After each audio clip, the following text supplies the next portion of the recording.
Want justice, हमें चाहिए न्याय। ये नारे लगा रहे हैं, कौन लोग लगा रहे हैं? कोई गरीब लोग नहीं लगा रहे हैं, कोई झुग्गी वाले नहीं लगा रहे हैं, कोई कमजोर लोग नहीं लगा रहे हैं। ये वो लोग लगा रहे हैं जो अपने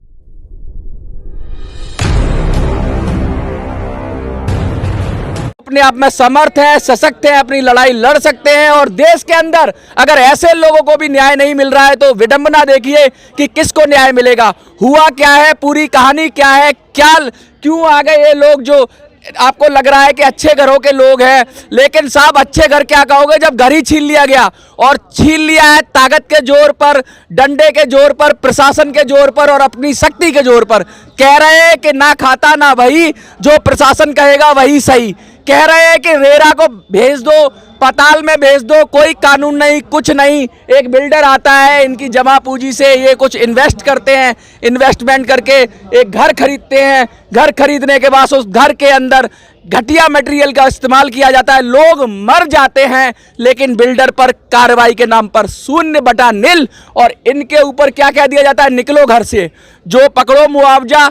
अरे मुआवजा भी दिया जाता है, किसानों को मुआवजा दिया जाता है, सड़क पे मुआवजा दिया जाता है, तो 4 गुना 5 गुना मुआवजा दिया जाता है मार्केट रेट के अनुसार। लेकिन इनको क्या दिया जा रहा है, रुपए में चमन्नी। इनको क्या दिया जा रहा है, रुपए में 10 पैसे। और कहा जा रहा है तुम्हारा जो इन्वेस्टमेंट था हमें कोई मतलब नहीं है, फटाफट घर खाली करो, नहीं करते हो तो बुलडोजर लेकर आएंगे, तुमको निकाल कर बाहर फेंकेंगे और तुम जाओ अदालत का दरवाजा खटखटाओ। लेकिन आज लोकतंत्र की अदालत में जंतर मंतर पर ये लोग खड़े हुए हैं और कह रहे हैं कि हमें न्याय दो। आइए बात करते हैं इनसे। क्या नाम है मैम? मेरा नाम अनु शर्मा है और मैं चिंटल्स पैराडीसो के 109 सेक्टर में रहती हूँ। क्या हो गया मैम ऐसा आपके साथ अचानक?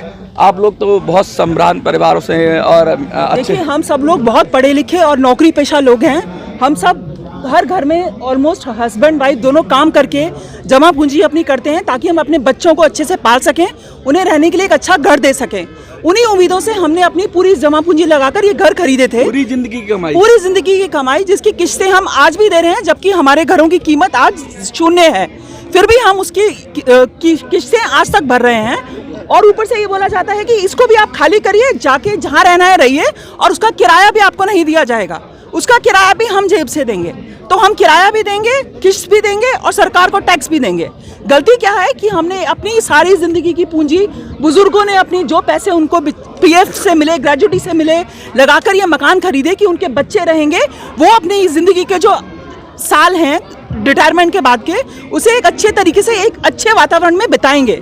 लेकिन हमें क्या मिल रहा है, आज हम यहाँ सड़कों पर बैठे हैं। बजाय कि हम अपने घर में खुशियां मनाएं, हम उस बिल्डर के लिए यहाँ खड़े हैं क्योंकि सरकार उसके साथ मिली हुई है, एडमिनिस्ट्रेशन उसके साथ मिला हुआ है।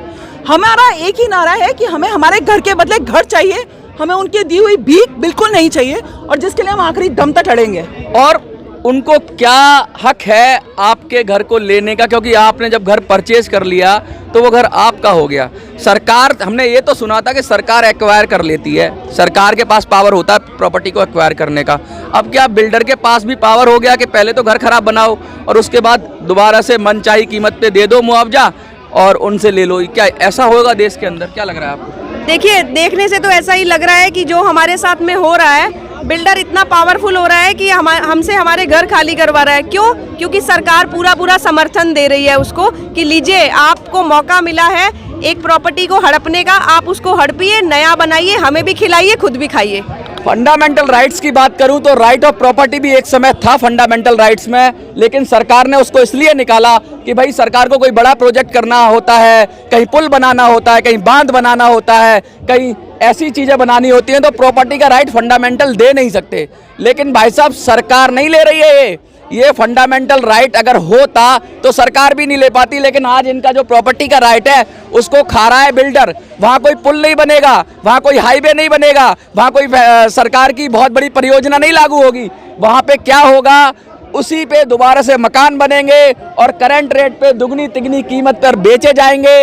इनकी जमा पूंजी से जो मुनाफा बनेगा वो बिल्डर खाएगा, एडमिनिस्ट्रेशन डकार लेगा, और वो जो हराम का पैसा बचाने की कोशिश कर रहे हैं उसको रोकने के लिए अगर सरकारें नहीं जगती हैं तो निज़ाम भी बदला जा सकता है। क्योंकि ये निज़ाम अगर लोगों को उनका हक नहीं देता तो लोग त्रस्त होकर, क्योंकि ये पढ़े लिखे लोग हैं, ये कोई कमजोर लोग नहीं है, ये इन्फ्लुएंसर हैं, अगर इनमें से एक भी खड़ा हो जाएगा तो हजारों लोगों को प्रभावित कर सकता है। इसीलिए आज ये जंतर मंतर पर आए हैं और लाखों लोगों तक अपनी बात पहुंचा रहे हैं कि क्या हो रहा है देश के अंदर। क्या लग रहा है आपको कि ये आपकी कहानी नहीं होगी, ऐसी बहुत कहानियां होंगी देश के अंदर? ऐसे बहुत सारे लोग तो हैं। आप अकेले उठ के आ गए तो पता लग गया, वरना हम तो यही समझते थे कि झुग्गी वालों के साथ अत्याचार होता है, उनकी झुग्गियां उजाड़ दी जाती हैं। हम झुग्गी वालों से भी बदतर है आज की तारीख में। उनको कम से कम उनकी कीमत से ज्यादा का मुआवजा तो दिया जाता है, हमें तो वो भी नहीं दिया जा रहा। रोटी, कपड़ा, मकान, ये तो एक बेसिक सा हक है ना हमारा।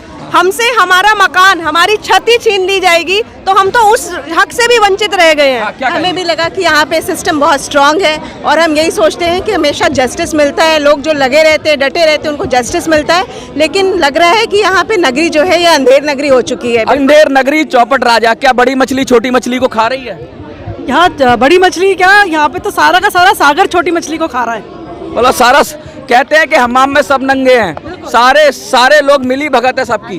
हमने इसीलिए खरीदा था कि यहाँ पे हम सेफ रहेंगे और चैन की नींद सोएंगे, लेकिन यहाँ तो सेफ क्या, घर ही छीन लिया गया है और अब तो रातों की नींद ही नहीं आती बिल्कुल से कि ये देखिए, ये मोटी बात है कि सोचा था कि बुढ़ापा जिंदगी आसानी से कटेगी, एक घर लेंगे, सपनों का घर, एक महल हो प्यारा। महल तो नहीं था, घर ही था, लेकिन उस घर के अंदर गलती किसी की, खामियाजा कोई भुगते, पैसा किसी का और मौज कोई मारे। ये सब इतना कुछ हो रहा है। जरा आप इधर आ जाइए। आपका भी घर था क्या वहाँ पर? मेरे घर है। हाँ। मेरे घर में अभी अनसेफ डिक्लेयर नहीं किया, लेकिन मैं अपने साथियों के दुख दर्द को बांटने के लिए मैं यहाँ आया हूँ। ये है इंसानियत कि अभी अनसेफ नहीं किया, लेकिन गिरेगा घर तो इनका भी घर आएगा जद में। उस कॉलोनी में सिर्फ इनके मकान थोड़े हैं। मोटी बात यह है कि आज इनके ऊपर हथौड़ा चला है, कल इनके ऊपर चल सकता है, परसों इनके ऊपर चल सकता है, हमारे आपके ऊपर चल सकता है। अगर अभी आवाज नहीं उठाओगे, अभी संघर्ष नहीं करोगे, अभी इनका साथ नहीं दोगे तो अगला नंबर आपका है। देखते रहिए मिनी संसद।